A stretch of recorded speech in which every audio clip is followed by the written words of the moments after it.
Welcome to the Conscious Corner. I've been obsessed with consciousness my life. I'm not sure why. I don't know anything, but we'll figure it out together.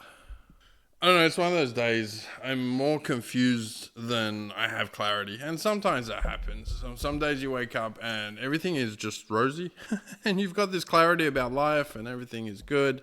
And some days you're confused. And that's just a part of the balance of life. There's always up and down. I don't know if steady state ever existed for humans. I don't think we're biologically engineered to have a steady state. There's always an emotion at play. Although I've searched for a lot of peace in my life, if there's one thing I would say that I've really hunted aggressively is that peace, and maybe having that steady state of knowing that there's a calmness to the world, there's a calmness to myself, but there's something in the back of my mind that keeps jabbing at it, and that's meaning, purpose, teleology, or teleos, the end goal, the result. This is a very natural feeling, and a lot of people will have a similar outlook, even if they don't know it. And the reason is the brain understands our mortality very well. If you think your brain doesn't understand time, it creates the subjective experience of time, and there's something in there that knows it's limited.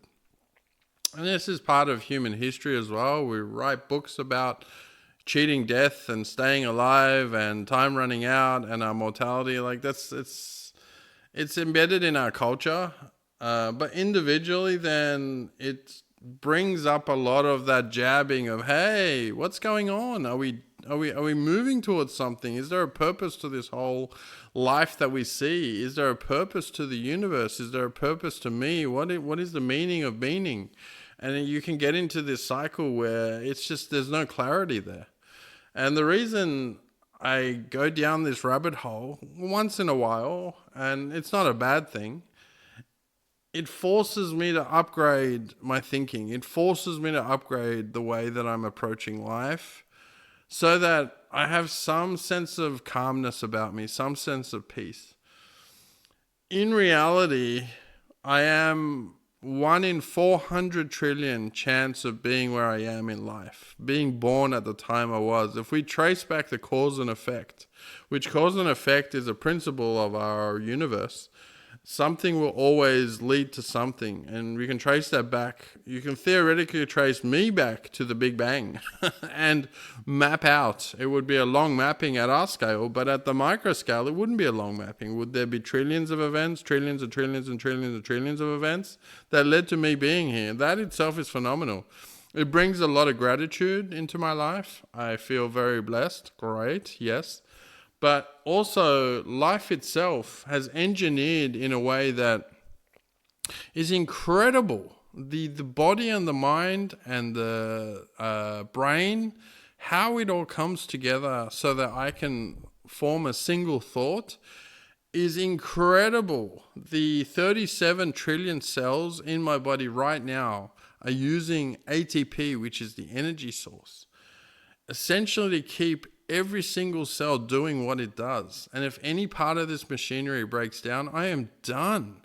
And those ionic channels and the ionic pump and the fact that I produce enough ATP per day of my body weight, that's molecule. It's a molecule, and I produce enough of my body weight to keep myself going is just phenomenal. And then on top of that, I have these 89 billion neurons in my brain that form each 10,000 synaptic connections to each other and continue to pass this electrochemical signals, sodium and potassium just swishing around. And not only that, my heart has specialized cells that keep itself beating. Like, what is going on? And you sum that up to me having emergent feelings. Like today I feel kind of hungry and a little bit tired, and that's it. Is that the whole purpose of my life, is just to experience these emergent feelings of an incredible piece of engineering that biology has given us? And then on top of that, I have thinking and thought. And then on top of that, I have consciousness. I am aware of my environment at a very deep and rich level. I don't see, let's say, non-colored things. I see color. I see shapes. I see objects. I see myself in a mirror, or I experience the emergent properties of self. I can experience time, because time doesn't exist. And I'm going through space-time, and space-time itself is the fabric of our universe. It's not that causality we talked about. The speed of light isn't necessarily about light. It's about causality. The photon, which has no mass. Now we're going to the opposite end of the scale. I've got a ton of mass that's encapsulated into a ball of energy. The energy of the photon is all momentum, is no mass. There is that relationship that the universe forces it to have, as in if you don't have any mass, you can go at the speed of light. Where I'm getting to is that everything needs to have energy put into it to do something. Every motion that I have, every movement that I do is 37 trillion cells sending those electrochemical signals. And coming together and working together, using that energy to have the mechanical movement and the mental space that I have. And a photon is all momentum. And so, but it's still energy. And this is why it's very important to understand that everything in the universe, including us, is the energy that we have. And so going back to some kind of meaning or purpose, it's the energy we leave behind. It's the energy in other people. It's how, going one level up, it's the valuism as a philosophy. It's the value that I can provide to myself, and the value that I can provide to the people around me, and maybe the value to the world. Like, what am I contributing is where I get stuck. Is like, am I doing something that's valuable, or am I just going through life? Having said all that, there's many philosophies around hedonism, pleasure. And that maybe is the purpose of my life, is just to enjoy it. And this marvelous thing that has been bestowed upon me, just enjoy every moment. Then Epicureanism would say, well, there's different types of pleasure, so make sure you're having the right type of pleasure. Now we're putting some conceptual bounds as to pleasure itself. Like, okay, and today's society, we talk about the pursuit of happiness and utilitarianism. And then John Stuart Mill also questioned types of happiness. Like, what type of happiness does a human need? Is it regular happiness? Should I try and enhance myself in some way? Does that make me happy? What's fulfillment? What does success look like? Am I achieving something? Do I have goals? Do I have dreams? Yeah, I've got all those. Is it the right thing? I don't know. Is there an existential crisis on the horizon? Number 4, 5? I've had a few. Okay, the absurdism of life and chaos theory is obviously something that plays into it, but how do I balance and reason about that? There's certain things I have to do, and that's just natural part of the supply-demand constraint, that time is running out. That's the supply. I have all these energy demands that I have to go through life. I can't stop doing what I'm doing. That's not how it works. So you can see that it just leads to this swirling in the head. And just it goes down paths that I can't sometimes control, and I don't know where it ends up.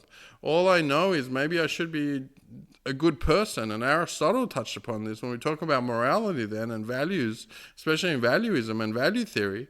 Then if I do the right things, that's going to end up being in a good spot for me. That's my purpose, is to be a good human being. I try. I don't know. Am I one to judge? Probably not, but I'm going to give it my best go. So you can see there's all these ways that I can slice and dice meaning and purpose. The one thing that I always end up getting back to is language. And Ludwig Wittgenstein, one of my favorite philosophers, was part of the pragmatic philosophy / logical positivism era, which challenged language. He directly challenged language and said it's the words that cause us to have this heartache. If you take the word, what does it mean to mean? What does purpose mean? Like, you're using a word and it's creating this, in some ways, this angst, because you have associated a whole bunch of associations with a word itself. Take the word out of it, and what are you trying to achieve? It's a great question. I don't know. If I take out the word meaning, then what do you think I'm trying to achieve as a biological human? What would be my purpose?